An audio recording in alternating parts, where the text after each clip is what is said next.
The $1 billion Coca-Cola machine. I'm telling y'all, chat, this video is gonna blow y'all's minds. I swear I only watched a little bit of it. But the fact that like we just think we're going and just getting a Coke, and this thing has a whole AI, whole situation that's like completely will blow. Like I'm telling you, about to watch yet another sequel insane. to a forgotten franchise nobody asked for. You're getting popcorn and a drink to drown out your Jared Leto-induced sorrow with a sugar rush.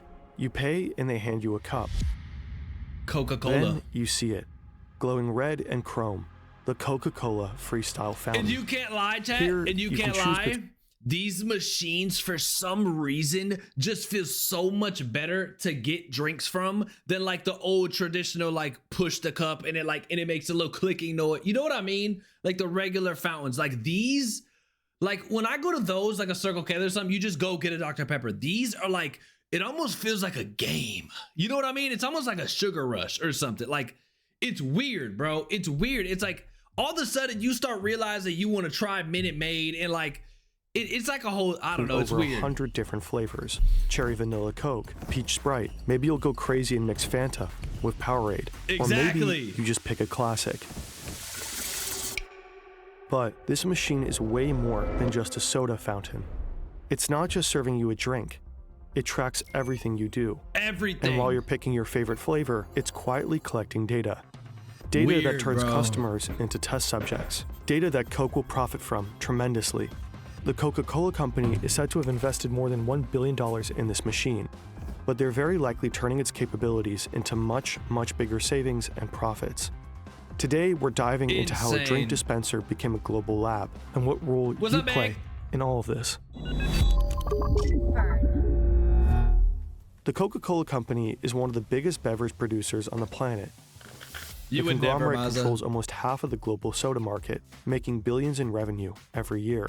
And one important way they sold their many drinks has long been soda fountains. These, like those little ones right there, chat, these machines don't feel the same as going to that big, beautiful red just screen and you just get to like, it's like a game. I'm telling you, bro, it's weird. Drinks it's like a has game, long been bro. soda It just, fountains. it In the feels olden different. days, ordering a soft drink would work like this. You'd walk up to the counter, place your order, and someone would pour your drink into a cup. Then self-service fountains arrived. Now you can fill your own cup at your own discretion. When you were a kid, this fountain was everything. You could mix yourself something truly undrinkable. Oh my God, everybody did that. By the way, everybody has done that right there before. Whether you like to lie or not, everybody has just slid through the whole machine and just got a little bit of everything. And I'm telling you, sometimes you'll make the best concoction you've ever seen in your life, and it just hits different. And then sometimes... However, in 2006, Coca-Cola and other beverage makers noticed something worrying. For the first time since 1985, the sales volume of carbonated beverages had declined. People started to focus more on their health and well-being. There you go. They were increasingly looking for sugar-free drinks and low-calorie options. That machine. But Coke's fountains just weren't ready for that. At that time, only about 1% of all Coke fountains in the US even offered Diet Coke. Meanwhile, the choice of sodas at convenience stores had increased dramatically. Rows and rows packed with hundreds of bottles and cans. But Coke fountains were stuck with the same limited run-up of kind of boring standard flavors. Low-key. So they had to come up with always an like idea, the top 7. an idea that would change everything. Oh my God. The freestyle fountain's design is interesting. The red, the chrome, the sculpted lines. Exactly. It kind of looks like it. It's so eye-catching for some reason. It's almost like, I say this, when you're at the movies and they give you a cup and you get to like walk over there too. It's just like, it's so eye-catching and it's weird, bro. I'm telling you, dude. I'm telling you. They know what they were doing with this. Ferrari when it grows up. And that's not a coincidence. It was developed with Pininfarina, the legendary Italian design house that shaped the curves of Ferrari itself. You slide your cup under the dispenser. Oh, God. Now comes the fun part. You see dozens of bubbles on the screen in front of you. Each bubble is labeled with a different drink. Right. Mezzomix, Coca-Cola, Powerade, Mezzomix. Lift, What the? Fuse Tea, and Kinley. In total, you could choose over 100 drinks. Back when you were a kid, this would have been impossible. Restaurants used massive 19-liter syrup canisters for every single drink option. Nowadays, all these flavors fit into just about 30 tiny cartridges. The cartridge design is inspired by medical tech, where precise dosing is critical. Just as insulin pumps deliver exact amounts of medication almost drop by drop, the freestyle system carefully meters syrup and carbonated water for each pour. In theory, every pour is perfectly measured, drop by drop, turning your drink into a precise masterpiece. Wowzer. But I mean, Coke you gotta from a love freestyle it. fountain actually tends to taste a little different from the one you buy in the supermarket. And that's in facts. contrast to the old canister systems that pre-mix syrup and sweetener, freestyle keeps flavors, sweeteners, and carbonated water separate. Now, when you press the button, the flavor, sugar, and carbonated water are combined on demand.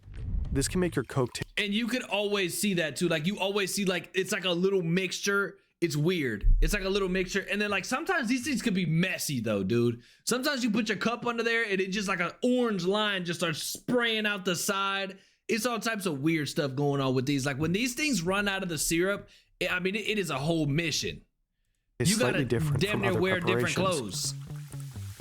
Staring at the bubbly screen, curiosity kicks in. Oh my you God, came in for yes. your usual, but you gotta admit, some options here are tempting. Oh my God, You tap every the time. Powerade bubble, and suddenly a whole lineup appears. Oh my Powerade God. raspberry, Powerade lemon, Powerade I mean, strawberry. dude, sometimes this machine has things that I've never seen in my life. Sometimes I go on here to get a certain thing. I go there knowing exactly what I want, and then I open it, and I'm like, when did they even make a blueberry Fanta? Like, when did this even happen? They got vanilla Dr. Pepper, orange Dr. Pepper. They got cream soda, peach Sprite. I mean, like, I'm just like, what are we even talking about? Peach Sprite. Like, you go on here and it just, So you many get a choices. whole, Which it's one like to pick? your childhood. You even mix a drink that just doesn't exist before. You could sparkling create in your front own of you. secret flavor. And won't that make you special? Oh my God. See that Imagine little mind being right able to there? build an- That's weird, dude. That's weird. Like, oh, won't that make you see, bro? It makes you feel like with your name on it, just by thinking about it. Meet Base 44. that's The weird, freestyle dude. fountain is fun. It lets It you is fun. explore. It No cap. bewilders. It sparks curiosity. It might even provoke play. And that's exactly the point. Wow. Coca-Cola doesn't just want to sell you a beverage. They knew what they It were wants doing. you to feel something. An experience. This They want to technique give us is an called experience. marketing. Mm. Right here in front of this machine, you're not just choosing a flavor. Right. You're interacting with the brand. You are Uh-huh. literally experiencing it. Every tap, every bubble, every choice pulls you deeper Okay, into well, the hold on Coca-Cola now. universe. Let's not make this a and love that story. matters because moments like this make you remember Coke, not just as Facts, a drink, though. but as a feeling. And ideally, it wants you to go home and tell your friends about that insane machine that lets you mix your own Coke and I'm offers that literally- amazing weird new flavor they so gotta try. Literally, the first time I seen one of these machines, that's exactly what I did too. I went home and I was like, yo, bro, you have got to go down there and try this machine, my boy. Because they have got some of the craziest flavors I have ever seen in my life. And it's so easy too. And the ice is almost too perfect. Like you put it under there and it just like, and it just like weirdly shaped, so beautiful. And then, I mean, you literally just have free range. It's like running in a field with a bunch of just gold And freestyle everywhere. isn't the only example for Coke's experience marketing. Think about Share a Coke. Different Right. campaign, same idea. And it's all part of Coca-Cola's bigger play, shifting from being just a product brand to an experience brand. Dang, they're smart. Anyways, you ultimately go for a Sprite. You didn't even know Sprite Cherry existed. Thank you. Time to give it a shot. You press the pour button, then you take a sip. You don't like it and you put it back. Not half bad. But You're then not you the would have only tried one the who's other one. curious about Sprite Cherry. All over the world, people have made the exact same choice. Obviously, Coca-Cola didn't offer you this new flavor just for fun. Right. The freestyle ecosystem is basically a giant testing lab. Every Right. pour, every mix, every flavor you try feeds into a massive experiment, a sampling program on a global scale. And with this particular new flavor, the experiment actually worked. But this is just the tip of the iceberg. Wow, that's so weird. When Coca-Cola Everything's a launched the mind freestyle game. in 2009, they packed it with cutting-edge technology. Reliable wireless networks like the ones we have today weren't exactly standard, so Coca-Cola built their own. The network they created links every freestyle machine directly to Coca-Cola's back-end systems, which are managed through SAP software. Think of it as the company's brain. It keeps track of everything happening across all departments in real time. So like what Every single flavors day, people over like, what's mainly picked. Like you got to think like, you know what I mean? It's kind of like giving ideas like what are people mixing?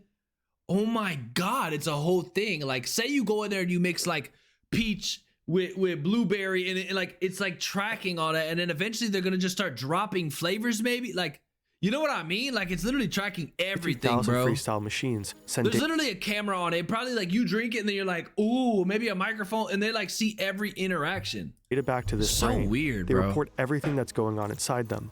which flavors are being poured, what time of day they are consumed, or how much syrup is left. What? You might not experiment with your drink choices, but many other people do. Facts. That is how Coca-Cola discovered that people really like Coke Orange Vanilla, Sprite Cherry, Sprite Strawberry, and Coke Cherry Vanilla. Oh my god. Some of these flavors started as user creations, combinations people kept mixing again and again at the freestyle machine. Facts, see? Others, like Coke Orange Vanilla, were developed by Coca-Cola.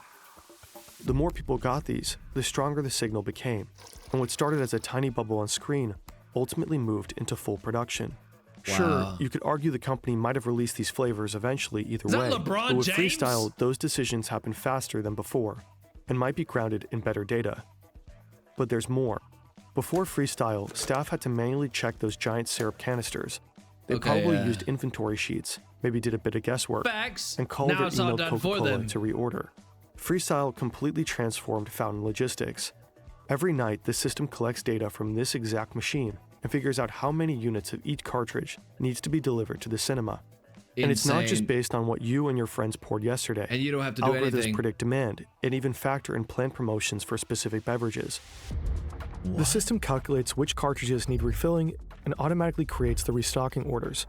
Those orders are sent straight to the distribution center, and from there, the cartridges are shipped directly to the fountain locations. So they literally do nothing. Every freestyle machine on the planet is quietly syncing. These things are literally, there's like they basically pick like, okay, cherry usually goes out in 7 days. So let's have an order of cherry ready by the 6th day to be in there by the 7th. Like, you know what I mean? It's literally a whole operation running in this little ass machine. Like, you know what I mean? What is happening? We're watching this Coca-Cola machine video. With freestyle, It's Coca-Cola weird. You can gotta watch optimize it. their It's entire weird. fountain supply chain, streamline inventory management, make restocks more efficient, and even improve their production schedule. It's probably safe to assume that this alone saves the company millions and millions of dollars Facts, along the though. way. If you 'Cause think then they're not Coca-Cola just is shipping tracking your orders data of in real anything. life, you won't be surprised to learn that your data is exposed everywhere, and there's nowhere to hide. Every click, search, and form you fill reveals tiny pieces of who you are. What? That you had to look up how to spell bourgeois 6 or 7 times for your online comment war, that you don't understand the 6-7 meme, or that you enjoy mixing Sprite and Fanta. Disgusting animal. With data GG's. breaches rising every year, your personal information is at risk. Shady data brokers sell it, scammers use it, and even steal your identity. Okay, I don't With want our the code ad. for update. During durations, the machines most likely stay fully operational. They simply download and display the new content, like this Halloween special. What happens next is called nudging. A new flavor Nudging. might be the first bubble you see, or a short teaser video might just catch your eye. That does You're happen. still free I've to seen pick that whatever you before. want, but those gentle nudges make you more likely to experiment. To see what is okay. Thousands of to just individual see. recorded choices to try some bizarre Halloween flavor, all feeding directly into Coca-Cola's product development. That's insane. We got that reggaeton. Today we're gonna be making beats you guys sent. But wait a minute. This little black dot up there, is that a camera? A camera. Is this thing Oh, GG. recording you? What the heck? Well, Coca-Cola did plan to install a camera in one of their freestyle models. They even included it in their spec sheet and described it with the words, future capability Facial for motion recognition. sensing and facial recognition. This way, the company could have tracked every smile when you mix flavors, every frown when it doesn't taste right after a little test sip, My literally observing God. which combos make you happy This or goes annoyed. deep, bro. Every reaction is data. But could they really pull this off? At least in theory. In Europe, for example, strict data protection laws such as general data protection regulations would likely not allow this to happen. In the US, however, businesses and event venues are increasingly experimenting with facial analysis and recognition technology in public spaces. So hypothetically, So that's like literally imagine you mix two, right? Say like you mix like cherry and peach, right? And then you drink it and you're like, nah, absolutely not. Boom, they track that. And then like everything literally gets tracked as like this whole, it's literally a whole it might be feasible organization. there. According to Fortune, in early 2024, AI company Quantify referenced a facial recognition project tied to freestyle. In a now-removed entry on their website, it reportedly said, each vending machine comes with a camera installed, in which an image is captured for every customer interacting with the machine. Coca-Cola's marketing team aspired to use these images to generate insights on consumer preferences and usage Insane. patterns. Reportedly, Quantify built a machine learning model to detect customer demographics. Basically, the Coca-Cola company could know you're a guy in your 20s, standing here grabbing that Sprite cherry. Yeah. After Fortune asked questions, the post seemingly vanished. A spokesperson for Coca-Cola said cameras in freestyle fountains were just tested in a laboratory setting from 2018 so they don't to actually 2019. have them, though. When we asked Coca-Cola about this, they did not respond. The creepy camera hole aside, the technology is pretty impressive. They have a single globally camera. deployed machine expanding flavor variety, strategically pushing experience marketing, enabling hyper-detailed flavor testing, micro-campaigning, and optimization of the supply chain. You probably stood in front of one of those before. It's genuinely an entire business inside of a business. Like, they're literally, these things right here have not only saved them so much money, but also made them so much money, which is like, it's literally like, you don't need anything other than this anymore. I'm not gonna lie. This literally, the way they're explaining it, this does every bit of research, of insight. Like, this tells them everything. Everything. And never even had a clue. But there is this one central question we just couldn't shake. Just how much are they saving and making with this? Okay, in order to find out, go. we went down a rabbit hole. Annual reports, analytics, figures, and company filings, only to realize there is no concrete data. Oh, well, okay. Sure, we found a few clues here and there, but we could barely make anything useful out of it, especially because gains from freestyle are tangled up with other projects. When we reached out to Coca-Cola for comment, they didn't respond. So we had to call in backup. Enter Yannick, the team's spreadsheet wizard. He dove into everything we could find out about freestyle and started making sense of it. His analysis is split into 3 parts. First, payback. Okay. Let's start with Coca-Cola's assumed revenue from freestyle machines. To get a rough baseline, we looked at something similar. Loyalty programs like Payback. Payback usually returns an estimated 0.5 to 3% of your spending. Sounds like a bad deal for them, but here's the thing. It works. Because when people get a little something in return, they tend to spend even more. And while they do, Payback collects tons of data, or what they buy, when they buy, and where they buy. You can't fully compare Payback to Coke Freestyle, but both follow the same idea. Encourage people to buy, and learn as much as possible while they do. The data collected through loyalty programs like Payback low-key, enables you gotta targeted think marketing. about it this way, right? Like, imagine you like go there and you're like, okay, wait, I low-key liked that flavor, but then they don't have that everywhere. Now they're gonna make more money because some people are gonna go try and order that or find it in store or do whatever they do, and they're just continually making money. Like, no matter what, it's all going back. I wonder if this is patented. Like, why? Like, what has Pepsi popped something like this out? I mean, bro. I mean, it's obvious. It has to be patented. There's no way it's not. There's no way it's not. And if it's they wouldn't. I'm not gonna lie. If it wasn't patented, Pepsi would have already done that already. Like, these other big companies are. But you also got to think about it this way, though. Are these people like? Are these other companies just making money being in this, and they're not putting out the expenses to make the machines? You know what I mean? Like, I don't know how that works, but like, I mean, I feel like, especially like, I mean, also I feel like, aren't they all owned by like kind of the same people? Like, isn't it all under Coca-Cola kind of? Is that not like, I mean, I'm not the biggest wizard on like this whole soda organization stuff, but I swear it's like all kind of like a tree, right? Like the top is Coke and then it all kind of falls under, right?